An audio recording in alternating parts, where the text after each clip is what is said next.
अल्हम्दुलिल्लाहि रब्बिल आलमीन वल आक़िबतु लिल मुत्तक़ीन वस्सलातु वस्सलामु अला सय्यिदिल अंबियाइ वल मुरसलीन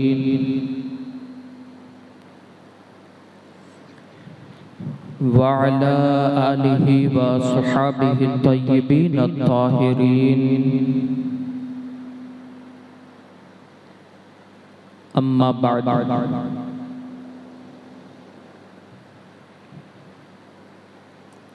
फ़अऊज़ु बिल्लाहि मिनश शैतानिर रजीम बिस्मिल्लाहिर रहमानिर रहीम व इन कुंतुम जुनुबन फत्तहरू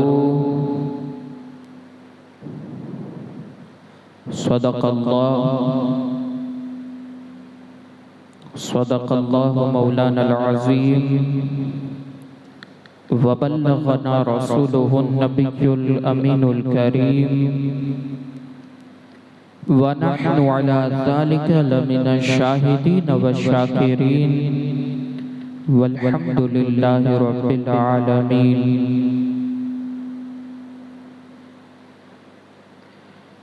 हाज़रीन मस्जिद व सामीईन मोहतरम, अस्सलामु अलैकुम व रहमतुल्लाहि व बरकातुहू।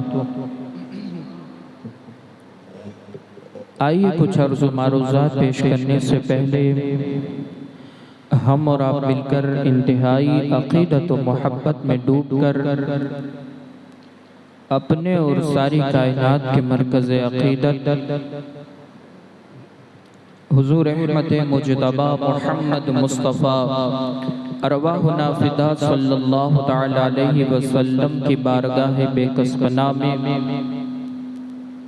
अपनी ग़ुलामी का सबूत देते हुए जिस तरीक़े से मैं पढ़ा हूँ, मेरे साथ मिलकर बावाज़ बुलंद दुरूद व सलाम का हदिया पेश करे। पढ़िए अस्सलातु वस्सलामु अलैका या रसूल अल्लाह, अस्सलातु वस्सलामु अलैका या हबीब अल्लाह, अस्सलातु वस्सलामु अलैका या नबी अल्लाह व अला आलिका व अस्हाबिका या नूर अल्लाह सल्लल्लाहु तआला अलैका वसल्लम। रसूल गिरामी वक़ार सल्लल्लाहु तआला अलैहि वसल्लम के प्यारे दीवानों, जैसा कि आप हज़रात जानते हैं, गुज़िश्ता जुमा से वुज़ू के फ़राइज़ और वुज़ू की सुन्नतें, इसके अलावा दीगर ज़रूरी मसाइल जिसका इल्म एक पक्के मोमिन को होना चाहिए, उसको मैंने आप हज़रात के सामने रखने की कोशिश की। इसी दर्स और तदरीस के सिलसिले को आगे बढ़ाते हुए मैंने कुरान मुक़द्दस की एक आयत करीमा की तिलावत करने का शरफ हासिल किया। अल्लाह तबारक व तआला कुरान मुक़द्दस में इरशाद फरमाता है, व इन कुंतुम जुनुबन फत्तहरू, जब तुम जुनुब हो जाओ, यानी जब तुम नापाक हो जाओ तो तुम पाकी हासिल करो, यानी गुस्ल करो। इसी तरीके से अल्लाह तबारक व तआला कुरान मुक़द्दस में एक और मकाम पर इरशाद फरमाता है, हत्ता यतहुरना, जिसका आसान से लबो लहजे के अंदर तर्जमा करूं तो ये है हत्ता यतहुरना, यहाँ तक कि वो हैज़ वाली औरतें अच्छी तरह पाक हो जाए। ये दूसरे मकाम पर अल्लाह तबारक व तआला ने हैज़ और निफास वाली के लिए पाक होने का हुक्म अता फरमाया। इसी तरीके से आगे बढ़े तो अल्लाह तबारक व तआला इरशाद फरमाता है, या अय्युहल्लज़ीना आमनू ला तक़रबुस्सलाता व अंतुम सुकारा हत्ता तअलमू मा तक़ूलूना वला जुनुबन इल्ला आबिरिन सबीलिन हत्ता तग़तसिलू। ऐ ईमान वालो, नशे की हालत में नमाज के करीब न जाओ, यहां तक के समझने लगो, और न हालत जनाबत में जब तक के गुस्ल न कर लो, मगर सफर की हालत में कि वहां पानी न मिले तो बजाय गुस्ल के तयम्मुम करो। इन तीन आयतों के अंदर जहां जहां अल्लाह ने कुरान मुकद्दस के अंदर ये इरशाद फरमाया कि पाकी हासिल करो, पाक हो जाओ, इन सारी चीजों से मुराद क्या हुआ? क्या पता चला? पता चला कि इस तीन आयतों से गुस्ल की फर्जियत साबित होती है। गुस्ल करना फर्ज है। कब? जब नापाक हो जाओ। ये कुरान मुकद्दस की रोशनी में हमने समाअत फरमाया। अब थोड़ा सा आगे बढ़े तो पता चलता है और ये सवाल उठता है कि भाई गुस्ल करना तो फर्ज हो गया जो नापाक है, अब गुस्ल किया कैसे जाए? किस तरीके से गुस्ल करना चाहिए? क्या उसके लिए भी शरीयत ने कोई तरीका, कोई कानून मुकर्रर किया है? तो इसको भी हम फिक़ह की रोशनी के अंदर समाअत करेंगे। कुछ मसाइल मैं आपके सामने रखूंगा। सबसे पहले ये समझ ले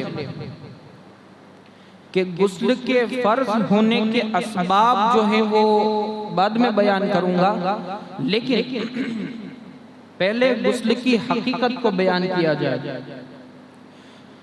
कि गुस्ल के 3 जुज हैं। इसको यूं कह ले कि गुस्ल के 3 फर्ज हैं। अगर इनमें से कोई एक भी छूट गया तो आपका गुस्ल होगा ही नहीं। आप समझेंगे मैं पाक हो गया, आप नमाज अदा करेंगे, इबादतों के अंदर मसरूफ होंगे, लेकिन ये सारी चीजें धरी की धरी है। ना आप पाक हुए, ना आपकी नमाजें काबिल कबूल हुई। इसलिए इन सारी चीजों का इल्म होना जरूरी है कि किन चीजों से हमारा गुस्ल मुकम्मल हुआ, किन चीजों से हमारा गुस्ल नामुकम्मल हुआ। तो यूं कह ले कि गुस्ल के 3 जुज हैं, गुस्ल के 3 फराइज हैं। सबसे पहला क्या है? कुल्ली करना। ये पहला जुज हुआ, पहला फर्ज हुआ। अब उसकी थोड़ी सी तफसील मैं आपके सामने रखूं। लोग ये समझते हैं पानी को लिया चुल्लू के अंदर, मुंह के अंदर घुमाया, बाहर उगल दिया, हो गई हमारी कुल्ली, यह हमारा पहला फर्ज अदा हो गया। नहीं, इसके अंदर भी थोड़ी सी तफसील है। वो क्या है? तो मुंह के हर पुर्जे, गोशे, होंठ से हलक की जड़ तक हर जगह पानी बह जाए, ये कुल्ली करना शुमार होगा। मुंह के हर पुर्जे के अंदर, फिर गोशे के अंदर, जहां जहां गोशे बाकी हैं, जहां जहां आपके मुंह के अंदर कोने हैं, उन कोनों के अंदर, फिर होंठ से लेकर हलक की जड़ तक, हलक की जड़ तक, ये हलक है हमारा, वहां तक पानी बह जाए, ये पूरा सारा मुंह हुआ। अब इसके अंदर जिस तरीके से बताया गया वैसे कुल्ली करेंगे तो आपका गुस्ल का पहला फर्ज मुकम्मल होगा। अक्सर लोग ये जानते हैं कि थोड़ा सा पानी मुंह में लेकर के उगल देने को कुल्ली कहते हैं। अगरचे जबान की जड़ और हलक के किनारे तक न पहुंचे तो यूं गुस्ल न होगा। न इस तरह नहाने के बाद नमाज जायज, अगर इस तरीके से नहा लिया और फिर नमाज पढ़ी तो ना नमाज जायज़, बल्कि फर्ज है कि दाढ़ों के पीछे, जो दाढ़ है उसके पीछे, गालों की तह में, गालों के नीचे के हिस्से में और दांतों की जड़, खिड़कियों में, जो दांतों के बीच का जो हिस्सा होता है, जो खाली जगह बाकी रहती है, उनको खिड़कियां कहा जाता है। तो दांतों की खिड़कियों में, जबान की हर कड़वट में, हलक के किनारे तक पानी बह जाए तो ये कुल्ली करना शुमार होगा। और इसी को फिक़ा की जबान में कुल्ली कहते हैं। सिर्फ पानी लेकर मुंह के अंदर घुमा लिया फिर उगल लिया, इसको कुल्ली नहीं कहते। इस तरीके से नहाने के अंदर एहतियात रखें। दांतों की जड़ों या खिड़कियों में कोई ऐसी चीज जो पानी बहने से रोके, जमी हुई हो तो उसका छुड़ाना भी जरूरी है। अगर छुड़ाने में जरर हो और हर्ज न हो,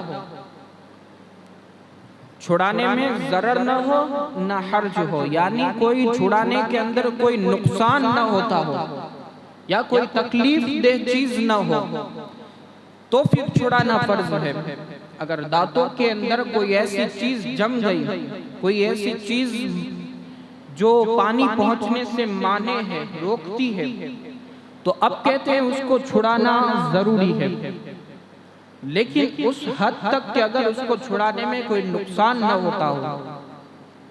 मिसाल के तौर पर जैसे छालियां के दाने, गोश्त के रेशे, अगर छुड़ाने में जरर और हर्ज हो, जैसे बहुत पान खाने से दांतों की जड़ों में चूना जम जाता है, या औरतों के दांतों में मसी की रीखें कि उनके छीलने में दांतों या मसूड़ों को मुजर्रत का अंदेशा है, तो उस चीज को शरीयत ने मुआफ करार दिया है कि अब उसको छुड़ाने में अगर कोई जरर वाक़े होता है, कोई नुकसान वाक़े होता है, तो फिर उसको छुड़ाने की जरूरत नहीं, बल्कि आप ऐसे ही जैसा मैंने तरीका बताया वैसे अगर आप कर लेंगे तो आपकी कुल्ली हो जाएगी, आपका गुस्ल हो जाएगा।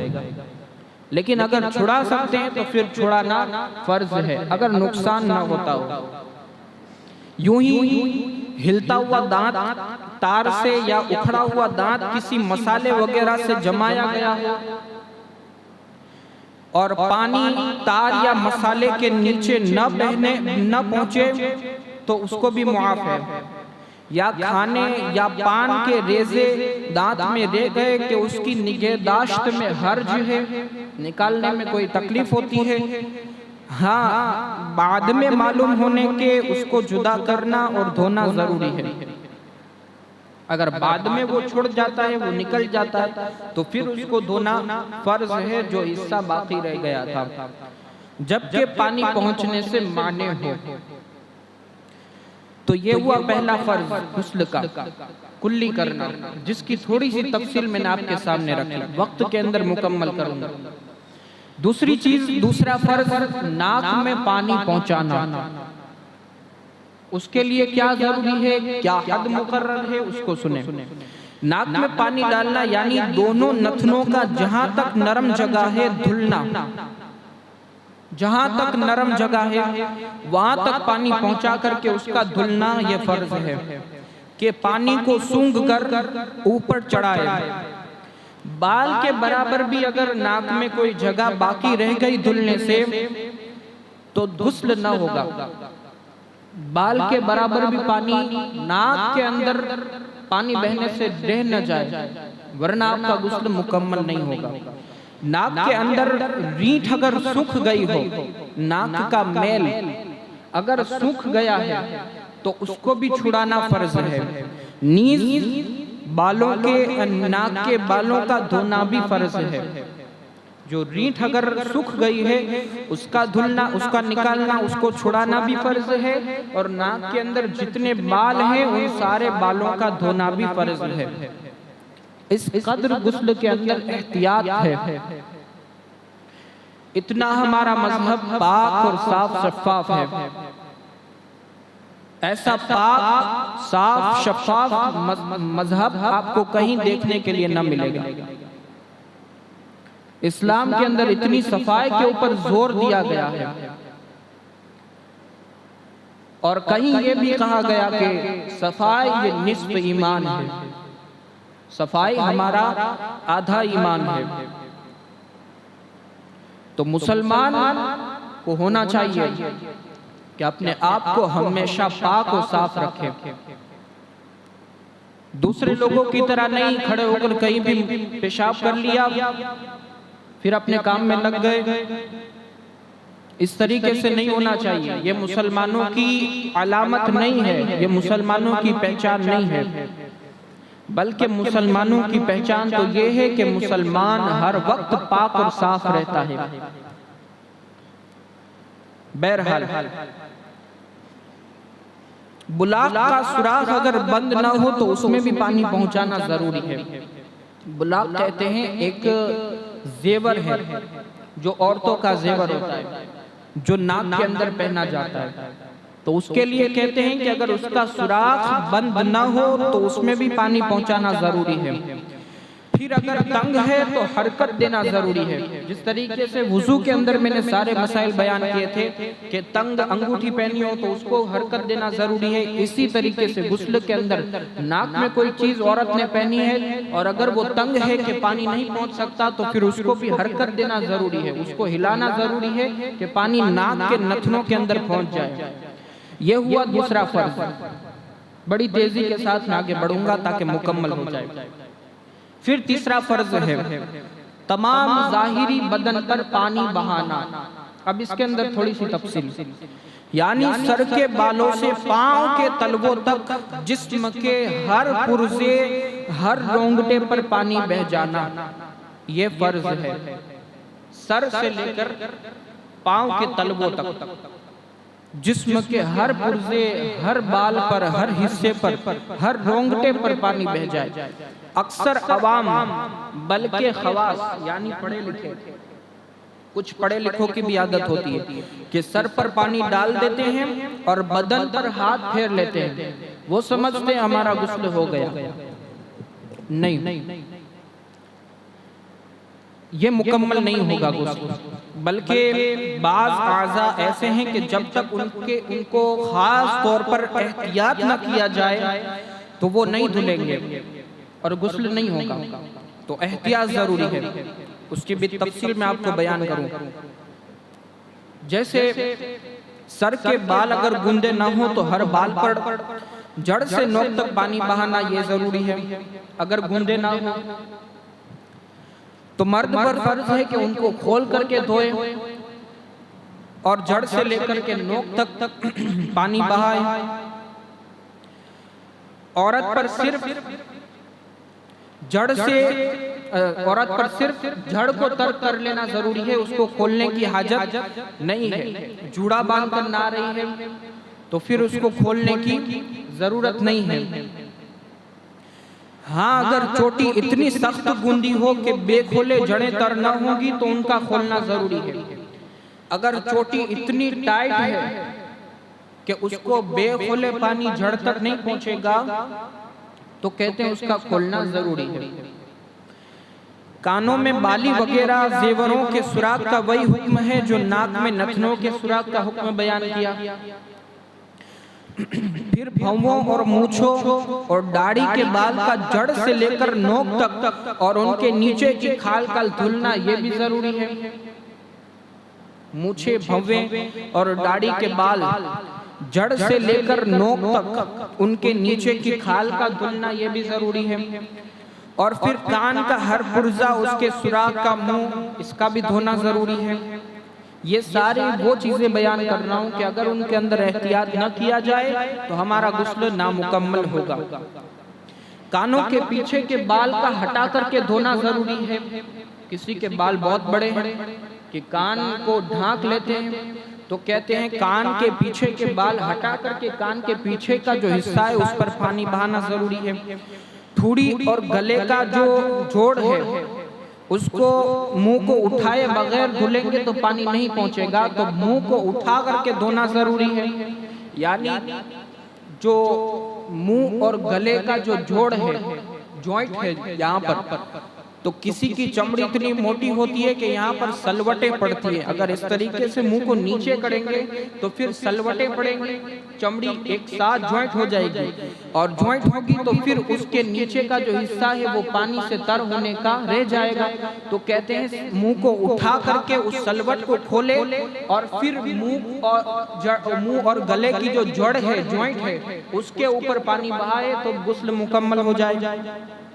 फिर बगले के हाथ को बे उठाए उस पर धुलेंगे तो पानी नहीं पहुंचेगा, तो हाथ उठा करके बगल के नीचे पानी पहुंचाए, ये भी जरूरी है। हाथ नहीं उठाएंगे तो बगल के नीचे पानी नहीं पहुंचेगा।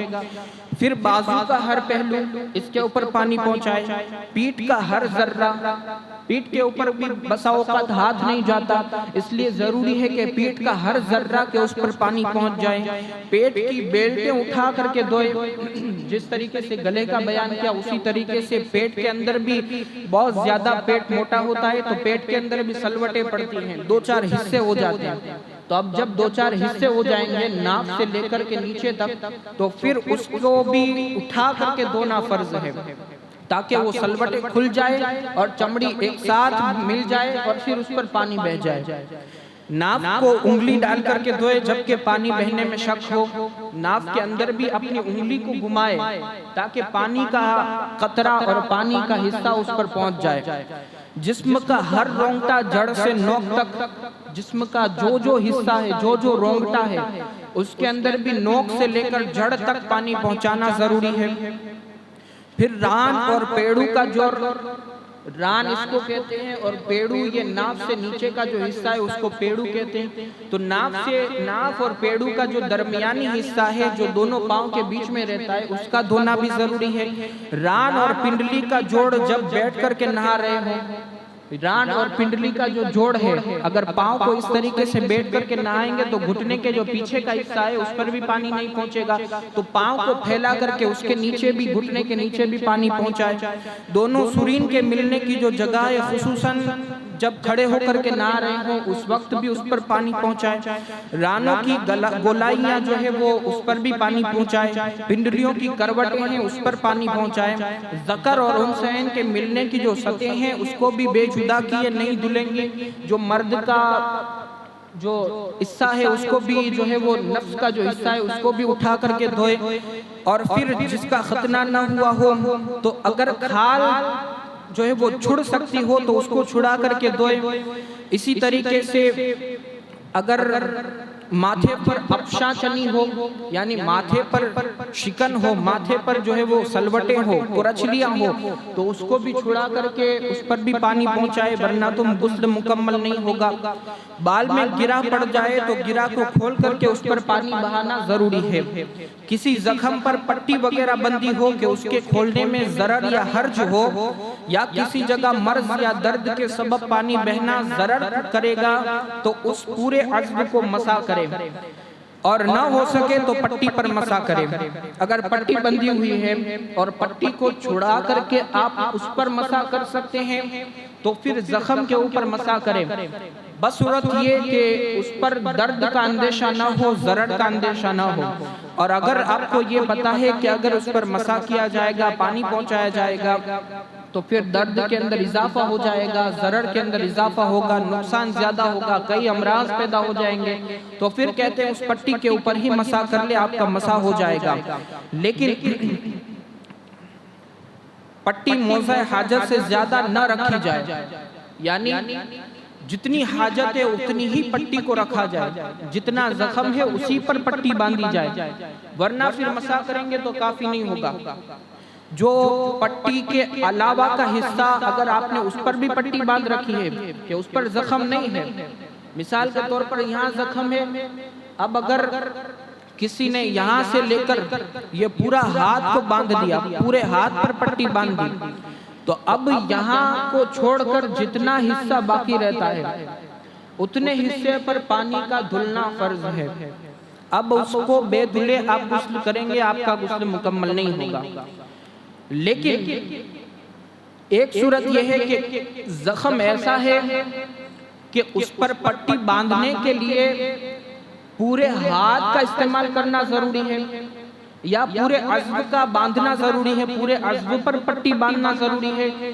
तो अब ऐसी सूरत के अंदर शरीयत इस चीज की इजाजत देती है कि आप उस पर मसा कर ले, और अगर छुड़ा सकते हैं तो छुड़ा कर मसा करें, जितना हिस्सा बाकी का है। नहीं छुड़ा सकते हैं, आपको अंदेशा है कि फिर ऐसी पट्टी नहीं बांधी जाएगी जैसी तबीब बांधते हैं, जैसी डॉक्टर बांधते हैं, लेकिन ये अंदेशा है कि ऐसी नहीं बांध सकते, तो फिर इसके अंदर झूठ है कि आप उतने हिस्से पर मसा कर ले, आपका गुस्ल मुकम्मल हो जाएगा। जुकाम या आशोब चश्म वगैरह हो और ये गुमाने सही है कि सर से नहाने में मर्ज में ज्यादती या अमराज पैदा हो जाएंगे तो कुल्ली करे और नाक में पानी डाले और गर्दन से नहा ले। सर का धोना जरूरी नहीं। कब?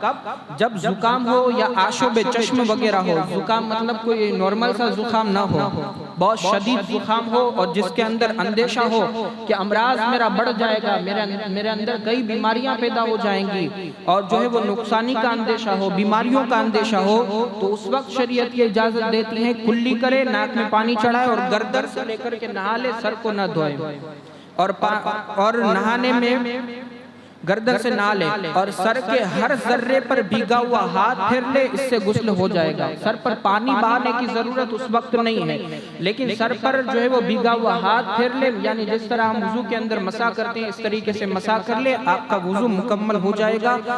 और एक आखिरी मसला, पकाने वाले के जो नाखून में आटा रह जाता है कि उसको छुड़ाया नहीं जा सकता। अगर छुड़ा सकते हैं तो छुड़ाए, ना छुड़े तो इस पर कोई हर्ज नहीं। लिखने वाले के लिए नाखून के अंदर जो स्याही रह जाती है उसका जरम, और आम लोगों के लिए मक्खी मच्छर की बीट का जरम, अगर उसको न छुड़ा सके तो फिर कहते हैं कि ऐसी ही सूरत के अंदर गुस्ल कर ले, गुस्ल हो जाएगा। हाँ, अगर बाद में मालूम होने के जुदा कर ले कि बाद में मालूम हुआ कि जुदा हो सकता है, तो फिर उस जगह को धोना जरूरी है। जो पहले बेधोए नमाज पढ़ ली वो नमाज हो जाएगी, लेकिन जब मालूम हो कि अब उसको छुड़ा सकते हैं तो अब उसको छुड़ा ले, और छुड़ाने के बाद फिर उतने हिस्से को धो ले, आपका गुस्ल मुकम्मल हो जाएगा। उससे पहले जो नमाजें पढ़ी हैं वो नमाजें काफी होंगी, उसको दोहराने की हाजत नहीं है। ये सारे मसाइल गुस्ल के फर्ज और गुस्ल के फर्ज के अंदर मुत्तसिल जो है वो तफसील मैंने आपके सामने बयान की। रब्बे कदीर की बारगाह के अंदर दुआए मालिक मौला जो कुछ बयान हुआ उस पर हम सबको अमल कसीर की तौफीक अता फरमाए। दौरान गुफ्तगू अगर कोई लग़ज़िश या खामी हो, अल्लाह अपने प्यारे हबीब की नालेन के सदके में उसे मुआफ़ फरमाए। अस्तग़फिरुल्लाह रब्बी मिन कुल्लि ज़ंबि व अतूबु इलैहि व मा अलैना इल्लल बलाग। अस्सलामु अलैकुम व रहमतुल्लाहि व बरकातुहू। तमाम हज़रात खड़े होकर सफ़ों को दुरुस्त कर ले और एक मुख्तसर ऐलान समाअत कर ले। इंशाअल्लाह तबारक व तआला माह रबीउल आखिर की 11वीं रात यानी बड़ी रात को इंशाअल्लाह इशा की नमाज के बाद कुल शरीफ का मुख्तसर खत्म होगा, और फिर ख़त्म शरीफ के बाद इंशाअल्लाह तबारक व तआला मुख्तसर इस नाचीज़ का खिताब होगा। सीरत गौसे आज़म रज़ियल्लाहु तआला अन्हु पर कुछ मुख्तसर से हालात कुछ ज़िंदगी बयान करने की कोशिश करूँगा। रब्बे क़दीर की बारगाह के अंदर दुआ है अल्लाह अज़्ज़ा व जल हम सबको उसके अंदर शिरकत करने की तौफीक अता फरमाए, और अपने दोस्त बाप के साथ सिर्फ शिरकत करे। अल्लाह अज़्ज़ा व जल हम सबको तौफीक अता फरमाए। और फिर तकरीर के बाद इंशाअल्लाह तबारक व तआला गौसे पाक रज़ियल्लाहु तआला अन्हु के बाल मुबारक शरीफ की ज़ियारत करवाई जाएगी। तमाम हज़रात उसके अंदर भी शिरकत रखें, और फिर बड़े दिन 11वीं के दिन इंशाअल्लाह तबारक व तआला फिर ज़ोहर की नमाज के बाद बाल मुबारक शरीफ की ज़ियारत करवाई जाएगी। उसके अंदर भी आप हज़रात शिरकत रखें। अल्लाह अज़्ज़ा व जल हम सबको तौफीक अता फरमाए।